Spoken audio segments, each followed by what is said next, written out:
নমস্কার, আলফা পুলসের আজকের ভিডিওতে আমি আপনাদের প্রত্যেককে স্বাগত জানাই। নিফটি আজ সারাদিনে একটি আপসাইডে মুভমেন্ট দিচ্ছে। এই মুহূর্তে আপনাদের সামনে আছে 5 মিনিটের চার্ট, আপনারা দেখতে পাচ্ছেন। আজকে কিন্তু নিফটি এখান থেকে একটা বড় সড়ো গ্যাপ ডাউন হয়েছিল, সেখান থেকে কিন্তু সারাদিন প্রায় আপার সাইডের দিকে কিন্তু মুভমেন্ট দিয়েছে। প্রথমে কিছুটা নিচে ছিল, তারপর কিন্তু উপরের দিকে ওভারঅল প্রায় কাছাকাছি 6.5% মতো মুভমেন্ট দিয়েছে আপার সাইডের দিকে।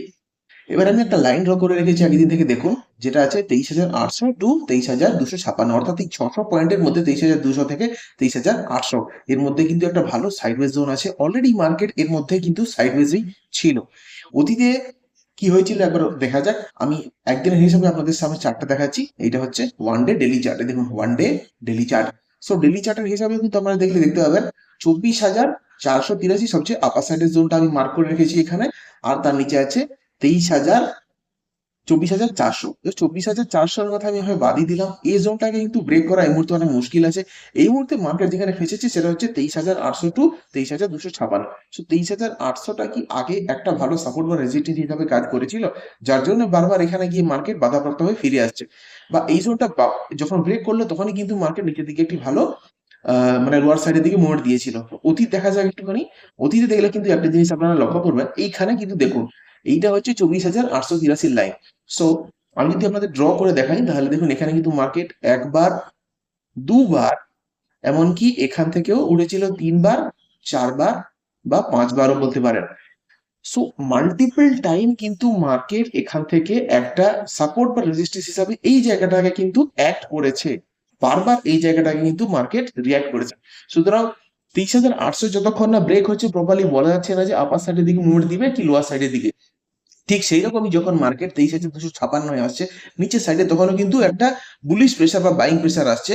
কেননা এখানে দেখুন এটা কিন্তু একটা রেজিস্ট্যান্স ছিল এখানটায়। আর এখান থেকে যখন মার্কেট ব্রেক শুরু হয়েছিল, ঠিক এই এই এই লাইনটা হচ্ছে 23,200, এখান থেকে কিন্তু মার্কেট উঠেছিল। ঠিক এখান থেকেই কিন্তু আবার এসে পড়েছিল, অর্থাৎ এই যে জায়গাটা, বা এখানেও দেখুন এই যে সেম লাইন, এখান থেকে কিন্তু মার্কেট উঠেছিল, এটা ব্রেক করার পর এখান থেকে কিন্তু উঠেছিল। তার মানে এই জায়গাটা যে একটা ভালো সাপোর্ট সেটা কিন্তু আর বুঝতে বাকি নেই। তিনবারের চেয়ে বেশি যদি হয় তাহলে বুঝে নিতে হবে যে সাপোর্ট কিন্তু ভালো অতি অবশ্যই। তার মানে 23,200 টু 23,800 মধ্যে যতক্ষণ অব্দি মার্কেট আছে হয়তো একটুখানি সাইডওয়েজের দিকে মোড় দেখাতে পারে। ফিউচার্সের চার্টও আমি আপনাদেরকে দেখিয়ে দিচ্ছি। দেখুন 5 মিনিটের হিসাবে আমার ফিউচার্সের চার্ট দেখছি, মাঝখানে কিন্তু ভলিউম কমই ছিল, কিন্তু শেষের দিকে এই জায়গাটা, এই ক্যান্ডেলটা এসে কিন্তু ভলিউম ভালো দেখা যাচ্ছে। আর এটা অতি অবশ্যই গ্রিন ক্যান্ডেল।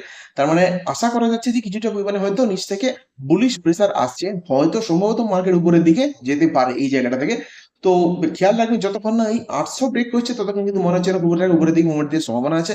উপরের দিকে গেলেও আবার একটা সাইডওয়েজ জোন এখানে আছে, যেটা আছে 23,300। সো আর নিচের দিকে যদি ব্রেক করে তাহলে তো এই লাইনটা আপনাদের কাছে মার্ক করাই আছে, যেটা আছে 22,800। এর মধ্যে ইন বিটুইন যদি হয় তাহলে কিন্তু একটু জিগজ্যাগ প্যাটার্নে চলতে পারে। 5 মিনিটের হিসাবে আমি বলে দেবো আপনাদেরকে। নিফটি এই মুহূর্তে আছে 23,644-এ, যেটা আপারের সাইডের দিকে যদি যায় অতি অবশ্যই 23,800 ব্রেক করে উপরের দিকে যেতে হবে। লোয়ার সাইডের দিকে যদি যায় এই মুহূর্তে তাহলে আমি এই জায়গাটার কথা বলবো, যেটা আছে 23,393, বা রাউন্ড ফিগারে ধরলে 23,400। 23,400 ব্রেক করলে নিচের দিকে যেতে পারবে, যদি 23,800 ব্রেক করে তাহলে উপরের দিকে যেতে পারে। ইন বিটুইন হয়তো কিছুটা জিগজ্যাগ প্যাটার্নে চলতে পারে, বা এই যে জায়গাটা আছে 23,641 বা 23,600, এখানে হয়তো কিছুটা পরিমাণে সাইডওয়েজ হওয়ার পরে উপরের দিকে উঠতে পারে বা নিচের দিকে যেতে পারে। দেখে শুনে ট্রেড করবেন। আশা করছি বুঝতে পেরে গেছেন। আর অতি অবশ্যই ভলিউমটা লক্ষ্য করবেন ফিউচার্সের চার্টে। সো দেখা হচ্ছে পরের ভিডিওতে। ভালো থাকুন, সুস্থ থাকুন আর দেখতে থাকুন আলফা।